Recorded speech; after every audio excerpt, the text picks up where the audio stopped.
Good morning, everybody. Baruch Hashem. We are learning Kuntres Bikkur Chicago, Touching a City Soul. We are currently learning the first maamer inside the Sefer.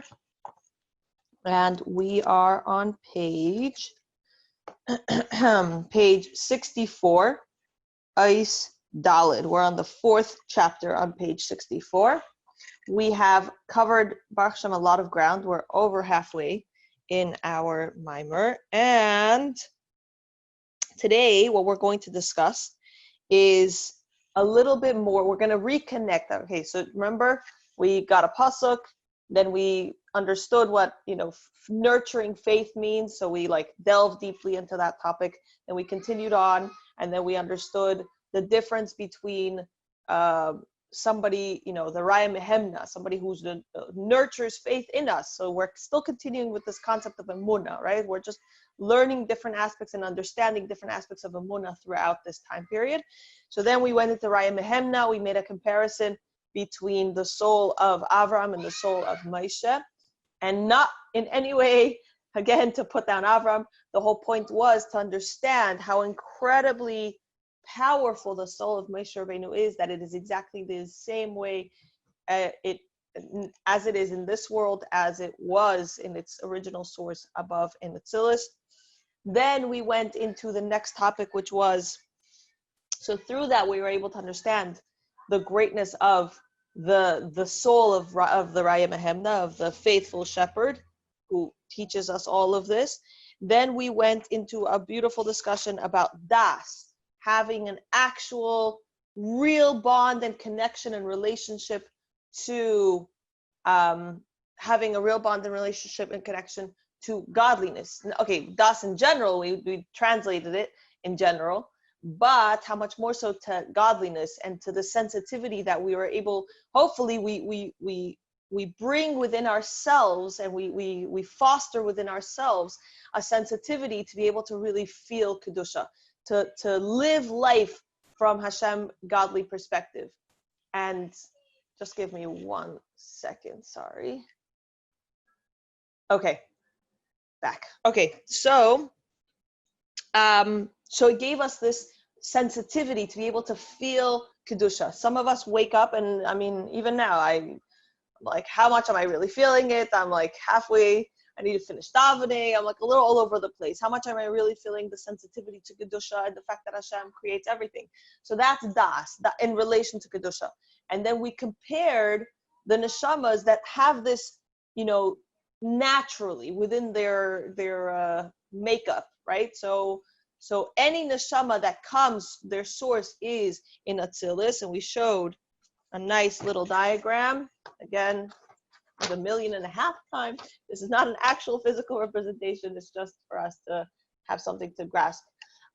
So any neshama whose source is in Atzilus and then goes down to our world, that neshama has a natural capacity, so to speak, a Wi-Fi receptor to be able to appreciate and have das with the Kedusha in this world, as opposed to any neshama that comes from any of the other worlds. And we can foster and we can work towards it, but we don't naturally have this tendency and this capacity to just feel, as the story with the Alter Rebbe, of know which malachim are singing at what hour, and so therefore we know exactly what time it is.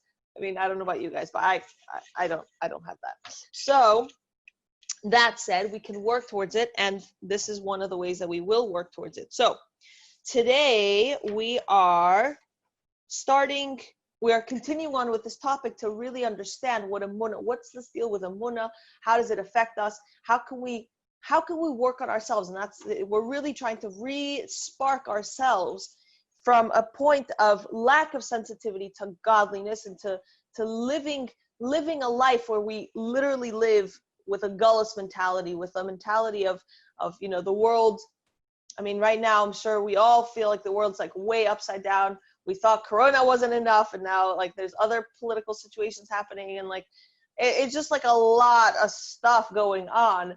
So we could literally live addicted to the news and live in the mindset of we're reliant on this gullus mentality, and living within the confines of nature, so to speak. And right now we don't even know what's up and what's down in regards to nature. Like our whole lives have been upside down. So we could live that, or we could live a tefa hechter, like we could live with a mindset that is above nature. We could live with this concept of emunah. We could live with this concept of bitachon. So that's what we're trying to understand it, to really re-spark ourselves to know and to understand how to live our lives from a deeper perspective, from a higher perspective, from a godly perspective. So in this particular ice Daled, we are going to get a deeper understanding of this concept of das and how we can connect to it more, and how to live with this reality of godliness in our lives. That's ish. Okay, let's get started. Page 64. I already made a bracha. Okay.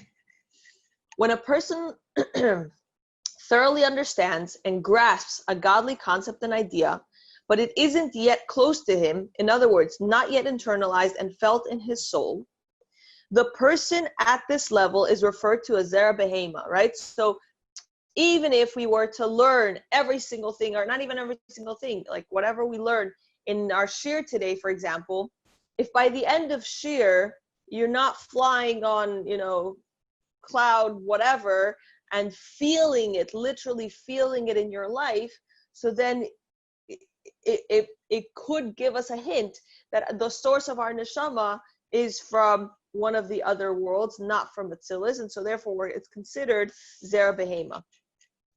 Because in order to be in the category of zera adam, one must have das. One must have that deep bond connection. That's the difference between hearing about a tiger versus actually seeing it with your own eyes and getting that, like, wow, like the greatness of this tiger concept. And again, lahavdil, but I hope you understand what I mean. Because in order to be a category of zera adam, one must have das and feeling of the divine presence. All of Israel are believers and the descendants of believers. And belief, emunah, transcends das.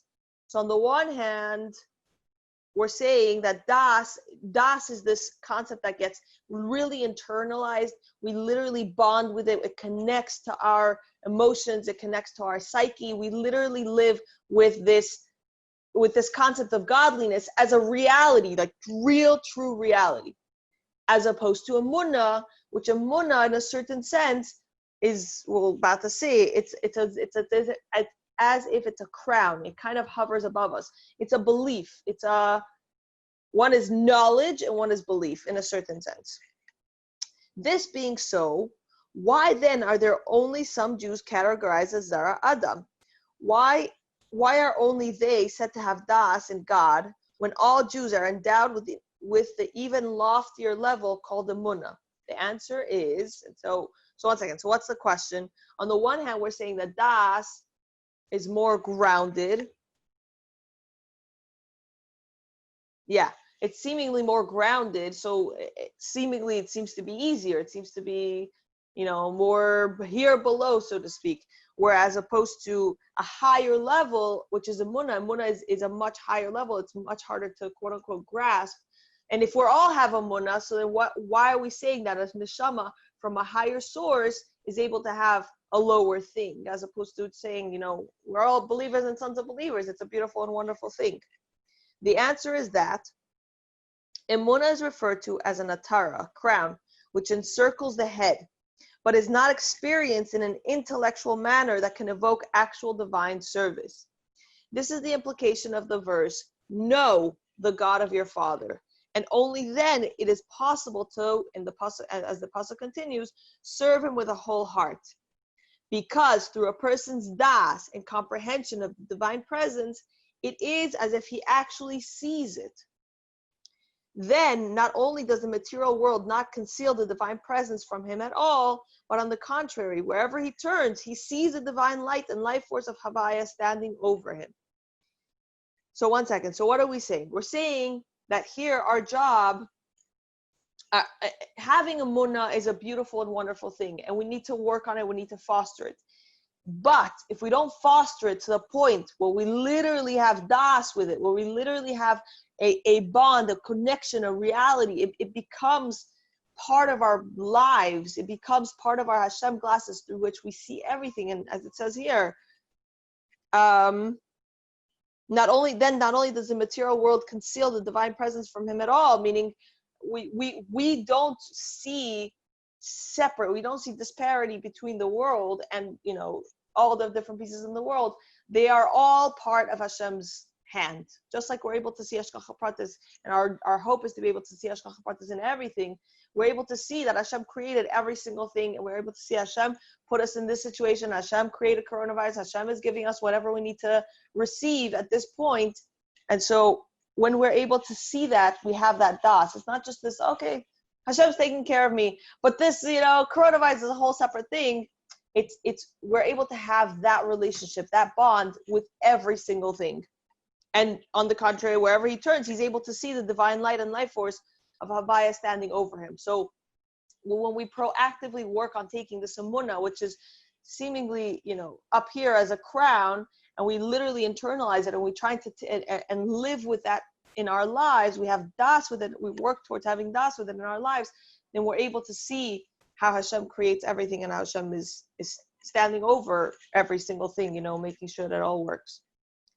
In addition, the love and awe that results from das and the sense of quote unquote seeing that conscious awareness of the divine presence implies cannot be compared to the mere natural love and the awe which the Jewish soul is granted by virtue of being a descendant of the patriarchs. So just by, you know, it's very interesting.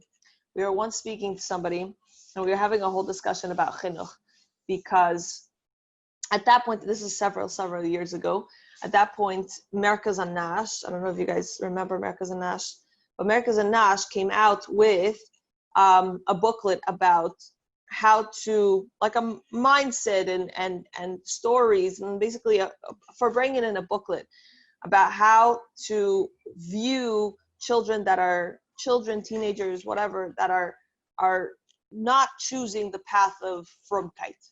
They're not choosing that. And one of the main things it spoke about is this aspect that we have to give them, it has to be their own relationship. We have to love them unconditionally. When our love for a child is based whether or not he keeps Torah, whether or not he is from or he's not from, whether or not he does this or she does that. So then what we're showing the child is that we really care more about Torah than we care about the child. We care more about, you know, this particular mitzvah than we care about the child. But in reality, that unconditional love is what makes it long lasting. Not only that, but a huge part of it is the fact that when we send that message to a child, the child is getting that the Torah, his relationship with Hashem is not his. It's based on his parents. Because my parents told me to do this, so therefore, you know, I can choose to rebel against my parents, and that's, you know, and it chucks out the parents and it chucks out Hashem, the relationship with Hashem. So one of the most beautiful things we need to do is instill this relationship with Hashem, that it should be the child's relationship with Hashem. It should be the child's love for Torah. It should be the child's love for mitzvahs. It should be the child's, you're not doing it for me. You're not doing it because of me. You're doing it because you want to have this type of relationship. And this is what we're saying here. If we're just doing things because my mother did it, my father did it, that's a level. It's a munah. It's maminim, right? So we're believers and we're sons of believers, and our patriarchs gave it to us, and that's, you know, it's already natural. But that level of Yiddishkeit stays as a crown. It stays up here. When we take that and we say, how do I make this my relationship with Hashem? How do I make this my personal love to God, my personal connection, my personal bond? When you have that type of relationship, it gets internalized into a level of das, and it becomes yours. It is your relationship with God. It is your viewpoint. It is your perspective. One of the most amazing things, and I'm rambling a little bit, but the video that just came out this past Motzei Shabbos from Jem about, you know, united and being together and how to deal with, you know, social indifference, like whatever, social differences. And you can look it up. It's on Jem. It's beautiful. So one of the most amazing things that the Rebbe talks about there is that we have to, so somebody came and said, I'm going to go to Congress, I think it was, and I'm going to give over your views. this person said to the Rebbe that this person is going to give over the Rebbe's viewpoint at this particular Congress meeting or presentation or whatever. And the Rebbe said, 1 second, make it your views. If you're just giving over my views, it's separate. If you actually believe in what I believe, then you should speak about it with your personal passion, with your personal relationship, with your chayis. This is what I believe in, and I agree with the Rebbe. It's a whole different level. So, for example, if we go and we're trying to share something with somebody, it shouldn't just be the Rebbe says. Yes, we quote because it brings Mashiach and all these beautiful things. And also, by the way, there's many times in history where the Rebbe said, if it's going to take away, please don't quote it in my name. So, but what's the reality? What do we need to do? What's our job? Is to take this concept, which is maaker, which is it's a crown, it's a munah, it's in a certain sense external to us. Internalize it, make it ours, and then when we speak to somebody else, when we give this over to our children, when we give this over to a friend, whoever, it's our das, it's our bond and connection to Hashem that we're giving over. It's our relationship to Hashem, and this is what makes it strong. This is what makes it long lasting. This is what makes it real in life, not just I quoted something I learned once, or in the name of so and so, and it's not mine. Okay. Page 65, we're at the bottom. In addition, the love and awe that results from das and the sense of seeing, meaning that we work towards seeing it, that conscious awareness of divine presence implies, cannot be compared to the mere natural love and awe which the Jewish soul is granted by virtue of being a descendant of the patriarchs. For hearing about something is not the same as seeing it. So when we work on ourselves, to literally see this, to have a sight, a real bond with our emunah, to have a real bond with godliness, to have a real bond with kedusha, therefore we're able to actually see it, and when we transmit it to somebody else, we're transmitting it with that powerful sight, as opposed to just this thing I heard. Because again, when you're on the street and you see something with your own eyes, it's a lot more real, it's a lot more reliable than if you say, I heard something, I heard someone call my name, versus I saw someone come over to me and said my name, or waved at me. It's very different. Your hearing is not as reliable as your seeing. So too here, when you take your Yiddishkeit, when you take your Judaism, you take your relationship to Hashem, and you make it as if you see it, you work towards it, so you have the das of sight. When you give it over, and even for your own life, it carries a lot more weight than just this thing you heard. You open the book, you learned it, and you closed it back up, and you heard it. It's as if you heard it. Check the time. Okay. The meaning of seeing, top of page 66. The meaning of seeing in this context is comparable to the use of a similar term in our sage's statement, look into, histakel, 3 things and you will not come to sin. The term histakel is used specifically implying looking with the mind's eye. An analogy for this: using his intellect, a person can understand and see that some event will take place, whether good or the opposite, God forbid. Even though the event will be in the distant future, as a result of looking into the matter with his mind's eye, it is as if he sees it right now with his own eyes, as if it were already taking place.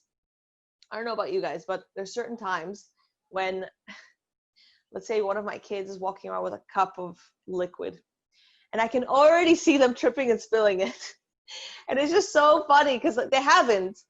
And obviously it depends on each child and each age. And I know that certain children of my family are able to carry that cup very safely and make it all the way to the table comfortably and be fine. But there are others who I can practically see the thing already spilling and us having to clean it up.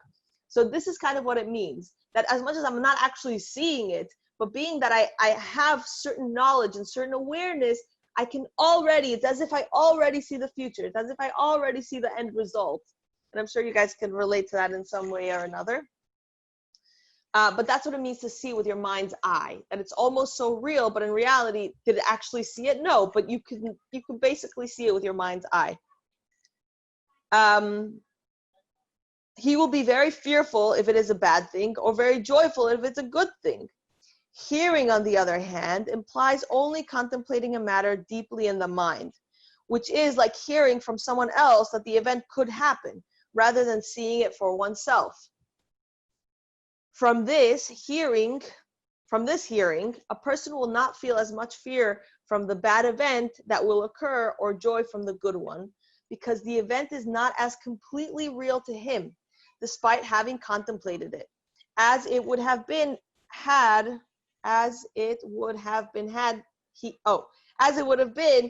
he seen it with his own eyes. So for example, when you have a discussion, it happens with my husband sometimes, when we have a discussion and I'm trying to explain to him something that I see with my mind's eye, I have to realize that I see it so clearly because I have this level of understanding of this particular thing. So for example, let's say my husband gives this child the cup and he says, no, he's going to make it fine.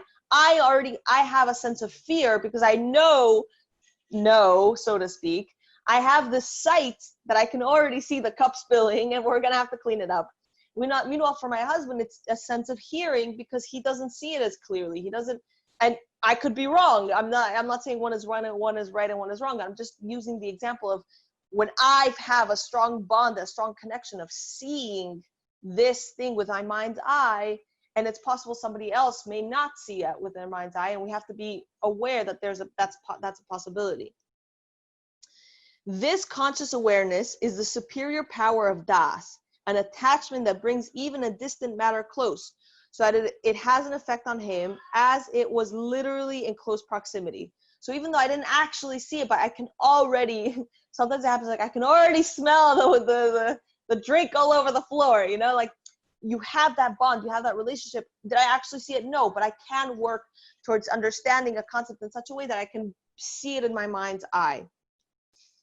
This is why our sages declare, hearing is not the same as seeing. True, seeing something doesn't add anything new to what one has already heard.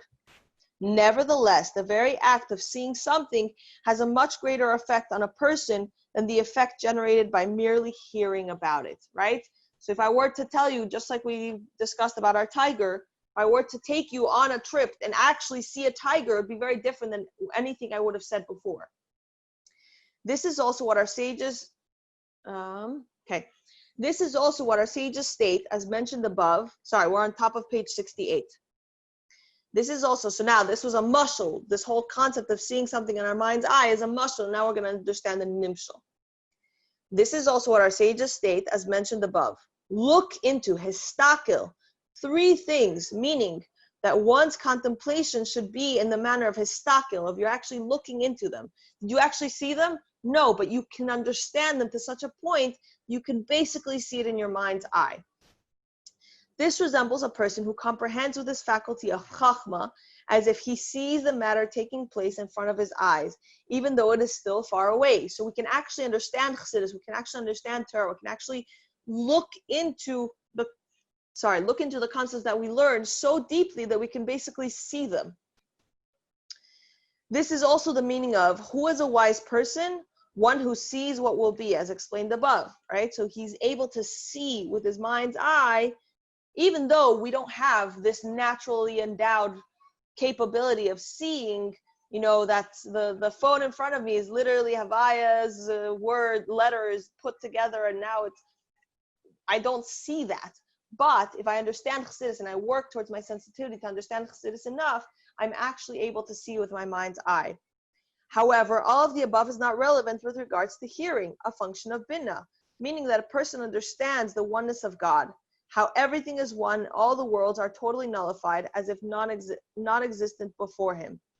The person also grasps the flow of his vitalizing force into the worlds and created beings, and that all of this does not bring about any change in him, meaning Hashem, God forbid, since this life force is merely a radiance that is of no significance at all to the relation to his essence.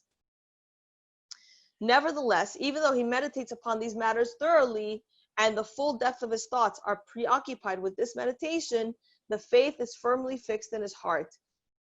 And faith is firmly fixed in his heart.